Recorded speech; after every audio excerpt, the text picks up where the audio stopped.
দেখুন, সমস্যা ছাড়া পৃথিবী হয় না। সুখ আর দুঃখের সমষ্টি তৈরি হয় আমাদের এই জীবন। আমরা যখন কয়েন দিয়ে টস করি তখন দেখবেন হয় শাপলা ওঠে আর নয়তো ব্রিজ ওঠে।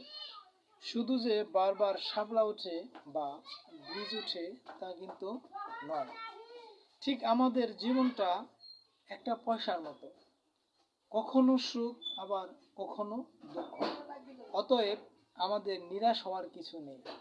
জীবনটা আপনার, আর তাই আপনার জীবন আপনাকেই সাজাতে হবে।